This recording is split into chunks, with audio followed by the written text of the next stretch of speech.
Sometimes it feels like the world is full of noise and little room to breathe. This is 10 Better Minutes, a space for stories that bring a quieter kind of balance. Each episode shares recent moments from the real world that remind us things are not just one way, even if the hardest parts get the most attention. Today's stories gently point to the kindness and connection that often go unnoticed. We will begin with a story about a group of neighbors who found friendship in an unexpected way through a dog they never actually met. When Jack McCrossan and 3 friends moved into number 23 in Bristol, England, they quickly ran into a problem. Their landlord did not allow dogs, and the empty feeling that came with that made their home feel strangely quiet. One day, they noticed a black Shepherdor mix in a neighboring window, a German Shepherd Lab type with a bright, friendly face. They asked around, then decided to reach out in the simplest way they could think of. They wrote to Sarah Tolman, offering to arrange playdates and to walk and look after her dog if she ever needed help. In the letter, Stevie Tix introduced herself too, sharing that she was 2 years and 4 months old, and very friendly and full of beans. The boys proposed a deal that was practical and kind. A few days later, they met Stevie in person and took her out for a walk. She ran, kept running, and somehow made everyone feel lighter the moment they fell into her rhythm. Dog walks became a regular thing, turning neighbor strangers into real friends through shared time outside and a little bit of trust. Even years later, as of September 2024, Stevie was about 8 years old and had earned a place on a local coffee shop doggy wall of fame. And the best part is this kind of friendship traveled with them. Sometimes you do not get the pet you are not allowed to have, but you find people who help your heart feel at home anyway. It is one of those moments that reminds us courage can look like something very simple, right when it matters. Today, we are looking at how a quick, ordinary kind of action helped turn a frightening swim into a story of survival. On a late May heat wave at Pensarn Beach in Conwy, Wales, 12-year-old Tamika and her friend Sophia Ann were swimming when the tide cut them off. Water pulled around them, and when Sophia Ann went underwater, she seemed to have an epileptic seizure. She was unresponsive, and Tamika realized she could not reach her the way she wanted to. So she grabbed a fistful of Sophia Ann's hair, held on, and dragged her back toward the shore. Coast Guard were alerted about 3 teenagers who had been cut off by the tide, and while help was on the way, Tamika kept doing what she could in that single, urgent stretch of time. Sophia Ann was rushed to the hospital, where her lungs had to be drained of seawater. In the end, she survived. What lifts me here is how Tamika's bravery was rooted in love and immediacy, not hero talk.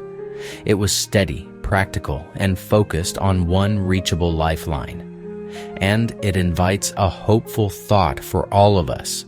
When someone is in danger, the smallest grip of action can become the difference between fear and getting through. There is something quietly powerful about watching people turn an ordinary patch of land into a safer home for living things.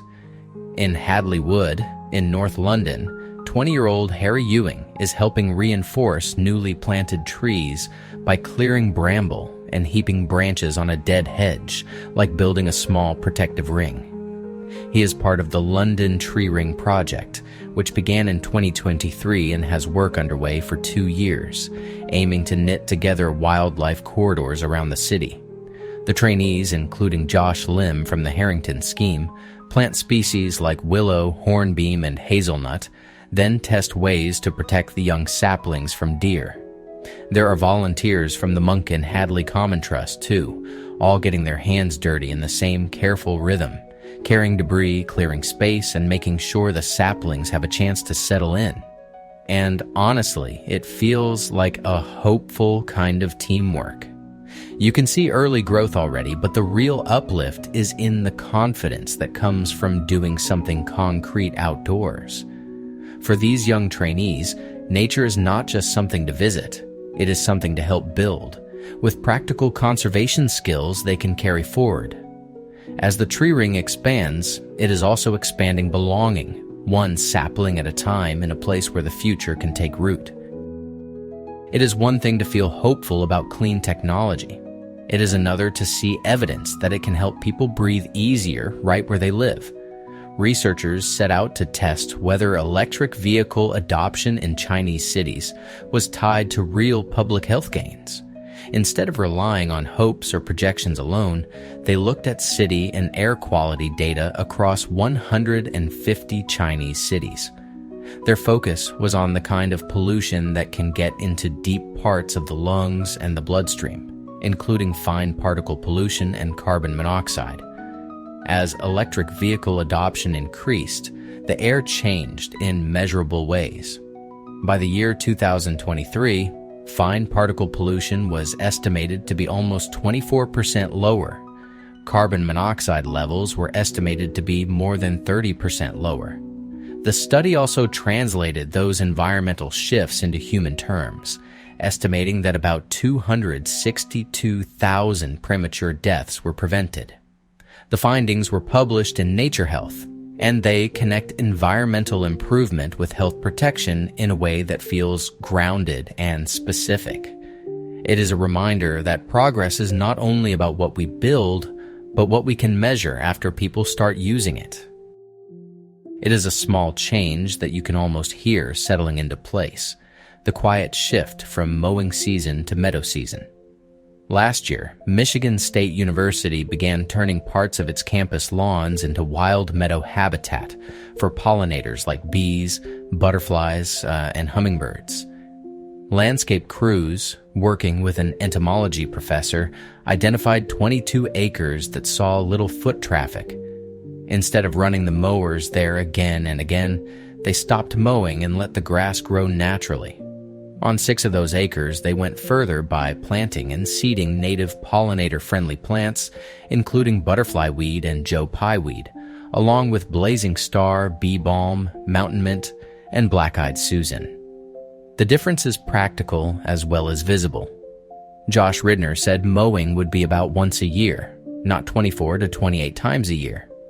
In that reduced rhythm, something hopeful takes root. Bees do not need a perfect lawn, they need consistent habitat. And when a campus can swap routine cuts for a more living patch of green, the benefits can extend beyond beauty into fewer mowing runs and hopes of lowering costs over time. Ridner expects the project to pay for itself within 3 years, and he hopes it can expand this year. It is not a dramatic fix, just a steadier one, where the lawn gradually learns a new job. As always, I have a steady, practical tip for you to help with your mental reset and make room for more joy in the world. Today, we are talking about how to acknowledge pain without feeding hopelessness, because feeling pain is not the same thing as surrendering to it. Try this when something hurts, whatever it is. First, name it clearly, but keep it honest and time-bound.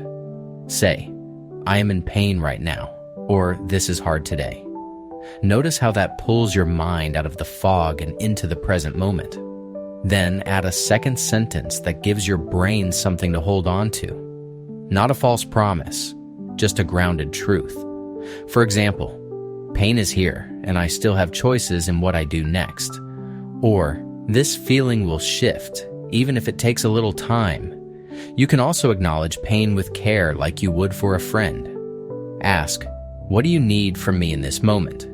Sometimes the answer is rest. Sometimes it is connection.